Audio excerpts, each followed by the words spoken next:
Hey guys, it's Layla from Ignite, and in today's video, I'm taking you through some key elements we can expect to see in tragedies, and particularly tragedies in the form of plays. But before I get into that, please do like and subscribe to our channel and click the bell for notifications if you are, of course, enjoying our content. And if you're looking for some resources to help you get your way through your HSC, check out our website at Ignite HSC. But for now, let's get into today's video.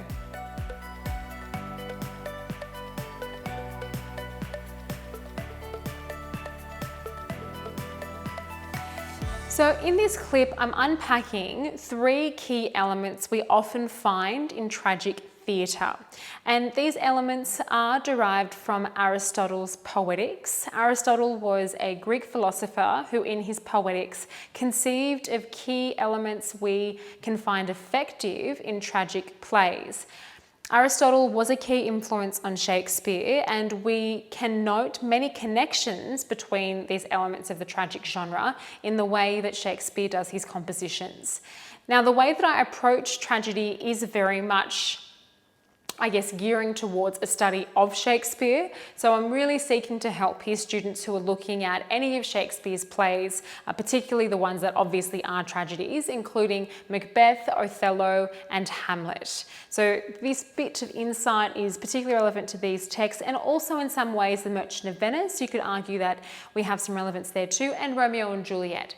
There are multiple ways that Shakespeare conceives of his genres, and in some of his plays he blends different elements of genres. So when we have tragicomedies such as The Tempest, you'll note that there are some elements of Aristotle's Poetics that are utilised in that play. When we think about Romeo and Juliet as a romantic sort of tragedy, there are also elements of tragedy that are applicable to that text as well. So the content I'm giving is really broad in its applicability. I'm getting you to think about how we describe these common traits we see in Shakespearean plays, and giving you the terminology to express them in your essays, and also fleshing out where they've, I guess, come from, which is from, in many ways, Aristotle's Poetics. So that's what I'm doing. So I'm just caveating that this is very much setting up students who are undertaking a study of Shakespeare.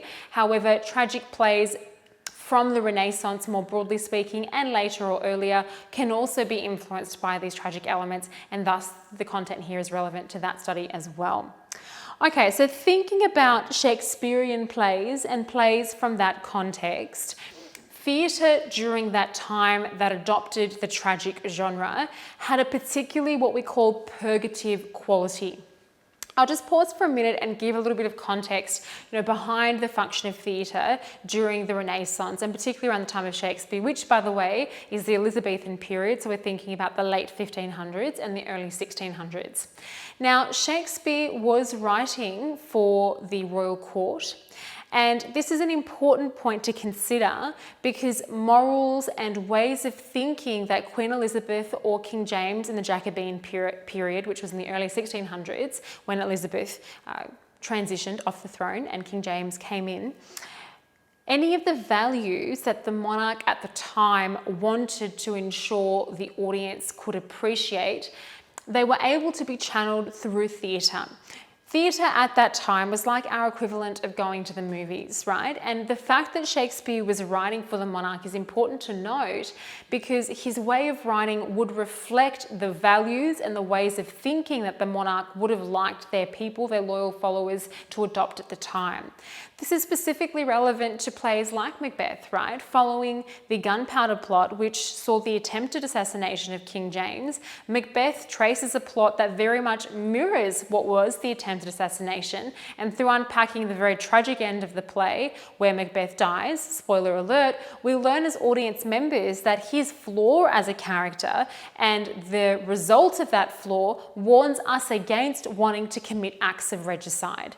So where I'm going with all of this is you have to think about the context behind the play, and think about the ideas that the tragic form is able to communicate.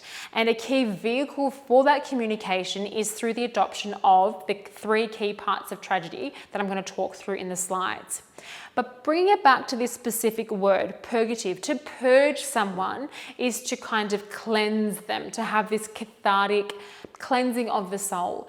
In many ways, during this time, the Catholic Church and Catholicism's practice of confession was a key element of purgation, right? Through speaking of sin, through actually uttering what you have done wrong, you're in this sense cleansed, you're purged of what you have done wrong. Theatre as a form has a purgative quality, and that comes through the tragic construction.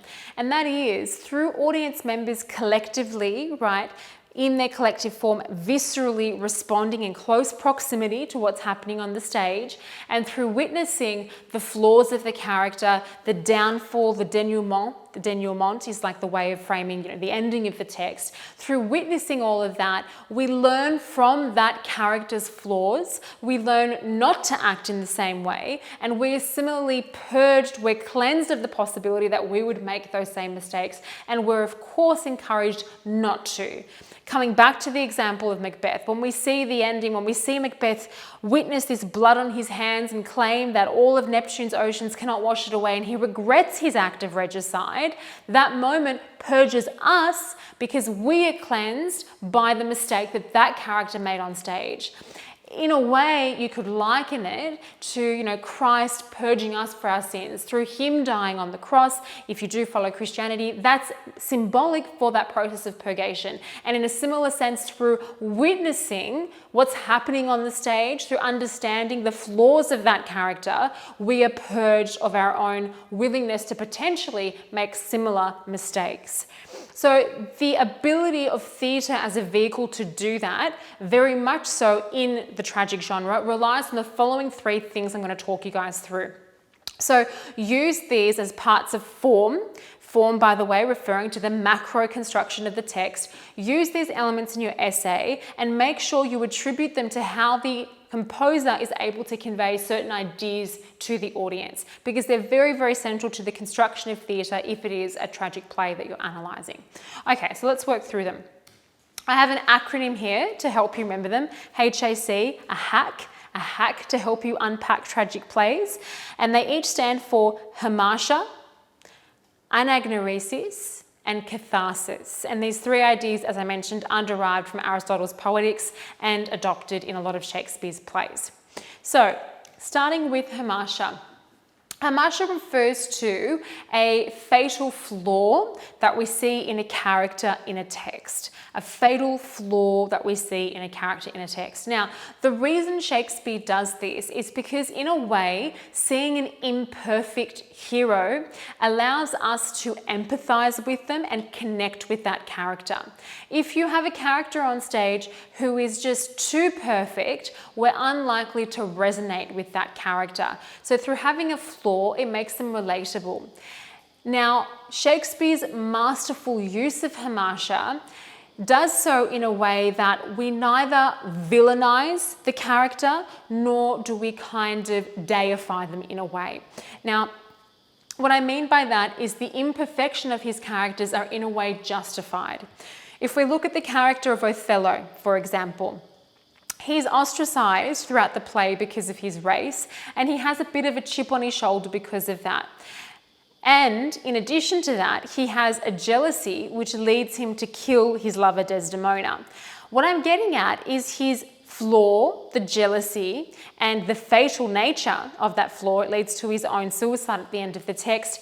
We can't pinpoint it or categorize it as purely villainous as we would if we looked at a character like Iago, for example. We look at Othello and we think, man, I can empathize with him. He's been ostracized because of his race. He's copped it from other characters in the play. We can connect with him because of the nature of his hamartia. If we look at the character of Hamlet, for example, as a protagonist, he's just lost his dad. He's mourning, right? His inability to take action and the frustration that comes with that as a flaw. Yes, it is not necessarily villainous, but we kind of understand where he's coming from. And in a way, his want to be precise before murdering someone to avenge his dad is an admirable quality because he doesn't want to kill for the sake of killing. So hamartia refers to the flaw in a character.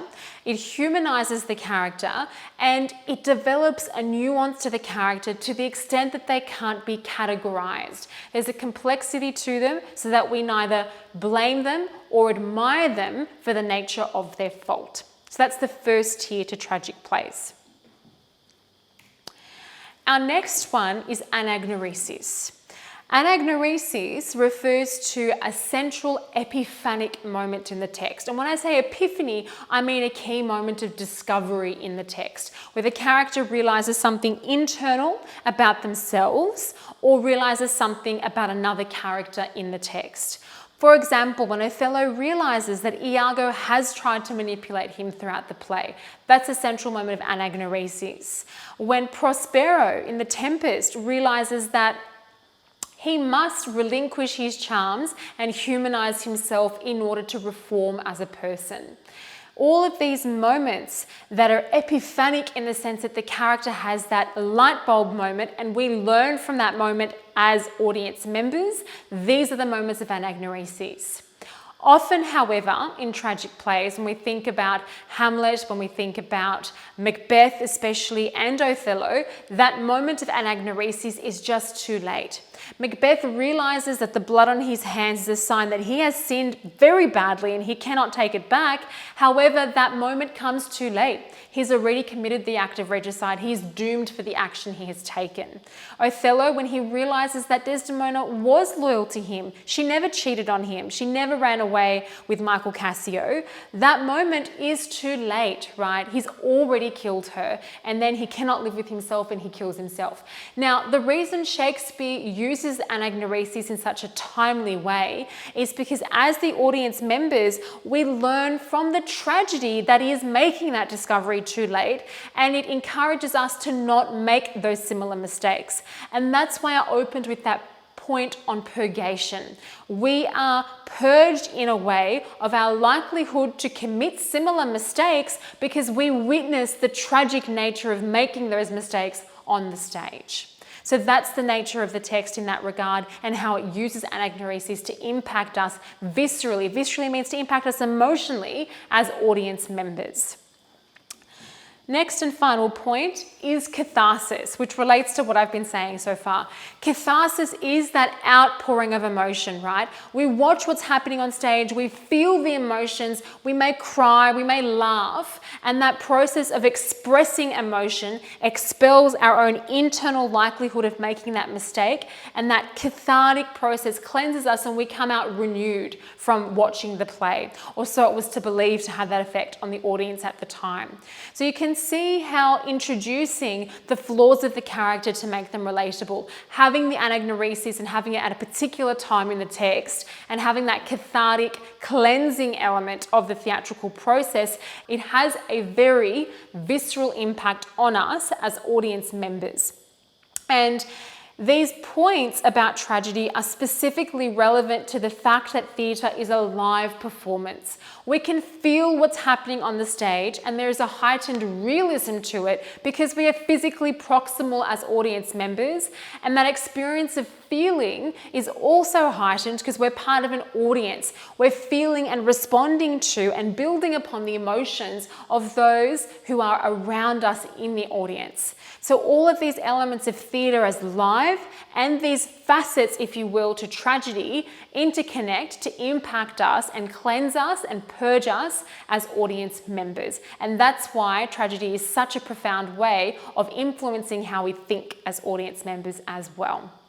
Okay guys, that concludes that video. I hope you've taken something away from the tragic form, how theatre functions to impact us, and how tragedy was really crucial to the messages that Shakespeare in particular wanted to convey during his time, and that you have some links to some of the popular Shakespearean texts that are studied. If you have questions, guys, please do pop them in the comments and I will do my best to get back to you. Thank you so much for watching. I hope you enjoyed the video as much as I did putting it together. If you do like our content, like and subscribe to the channel and click the bell for notifications. And if you're wanting more resources building upon what we're saying in these videos to really enhance your HSC studies, give you analysis, exemplar responses on text to take your exam results to the very next level, check out our website at Ignite HSC. But for now, guys, I appreciate you watching and I hope to see you in the next video.